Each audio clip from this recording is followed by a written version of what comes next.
Perkenalkan, nama saya Rifka Aurelia Buhari dengan akronim 313.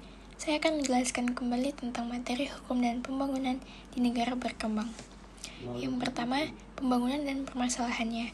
Pembangunan bersifat multidimensional dan melibatkan berbagai persoalan, seperti pembangunan, biaya pembangunan, pembahasan tanah, persepsi masyarakat, hingga infrastruktur. Karena itu diperlukan kerangka hukum yang mampu mendukung proses pembangunan. L. Michael Hagar menyatakan bahwa pembangunan fisik, misalnya bendungan, tidak berarti tanpa aturan hukum yang mengaturnya. Setiap pembangunan juga harus mempertimbangkan dampak yang ditimbulkan. Dengan demikian, pembangunan membutuhkan kerjasama besar lintas bidang dan menuntut peran hukum secara imperatif untuk mengarahkan masyarakat serta mengantisipasi berbagai akibatnya. Yang kedua, peranan hukum dalam pembangunan. Dalam pembangunan, peranan hukum dimulai sejak keputusan para perencana harus dilaksanakan. Jika keputusan tersebut tidak dijabarkan dalam peraturan perundang-undangan, maka keputusan itu hanya menjadi wacana akademis dan tidak dapat dipahami, dijalankan, dan dijadikan dasar tindakan oleh masyarakat maupun pihak terkait. Menurut Roni Hadityo Sumitro, hukum berfungsi menerjemahkan tujuan pembangunan ke dalam norma yang dapat diterapkan. Semakin efektif hukum mengarahkan perilaku masyarakat, semakin berhasil pembangunan itu. Selanjutnya, ada peran hukum dalam pembangunan, yaitu yang pertama membentuk lembaga hukum yang baru yang mendukung pembangunan.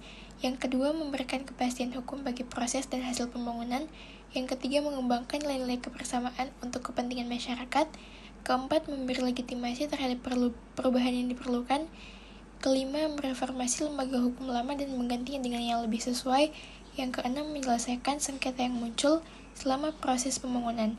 Dan yang terakhir, mengatur kewenangan pemerintah agar tidak mengganggu kepentingan masyarakat. Selanjutnya masuk di B, teori hukum dan pembangunan masyarakat.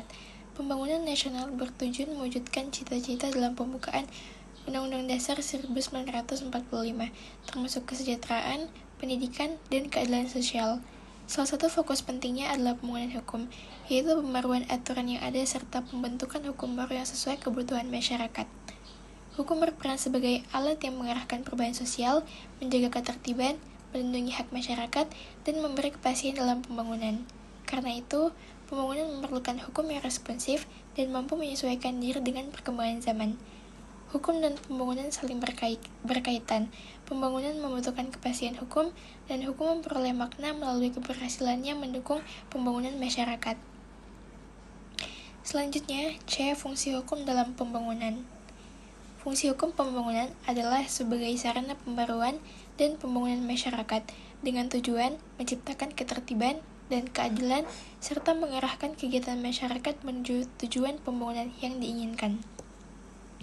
Hukum berfungsi sebagai pengatur untuk memberikan kepastian hukum, penggerak untuk memajukan masyarakat, dan sarana untuk mewujudkan kesejahteraan sosial, serta sebagai alat untuk menjaga stabilitas dan memberikan kepastian dalam aktivitas ekonomi dan investasi. Fungsi utamanya dalam hukum pembangunan ialah menciptakan ketertiban dan keadilan, yaitu hukum memberi dasar yang jelas bagi setiap tindakan pembangunan sehingga tercipta tata yang tertib dan adil. Yang kedua, sarana pembaruan masyarakat, yaitu hukum mengarahkan perubahan sosial ke arah yang lebih maju dan positif. Yang ketiga, menyalurkan arah pembangunan, yaitu peraturan hukum menjadi pedoman agar kegiatan masyarakat sesuai dengan tujuan pembangunan. Selanjutnya ada memberikan kepastian hukum, yaitu menjamin kepastian bagi usaha dan investasi yang mendukung pertumbuhan ekonomi. Selanjutnya memacu pembangunan ekonomi, yaitu hukum melindungi hak dan menciptakan kondisi yang mendukung hubungan antar pelaku ekonomi. Dan yang terakhir, mewujudkan kesejahteraan umum, yaitu hukum pembangunan diarahkan untuk mencapai kesejahteraan rakyat dan keadilan sosial secara menyeluruh. Dan terakhir, kesimpulan. Pembangunan yang bersifat multidimensional membutuhkan peran hukum untuk menciptakan kepastian, ketertiban, dan keadilan. Hukum menerjemahkan tujuan pembangunan ke dalam norma yang mengikat serta mengantisipasi dampak negatifnya. Dalam pembangunan masyarakat, hukum berfungsi sebagai instrumen perubahan sosial yang melindungi hak-hak warga dan mewujudkan keadilan sosial. Hukum yang responsif mendorong partisipasi masyarakat dan mendukung tercapainya tujuan pembangunan. Dengan demikian, hukum menjadi pengatur, pendorong, dan penjamin keberhasilan pembangunan demi kesejahteraan dan keadilan bagi seluruh rakyat. Sekian atas materinya, terima kasih.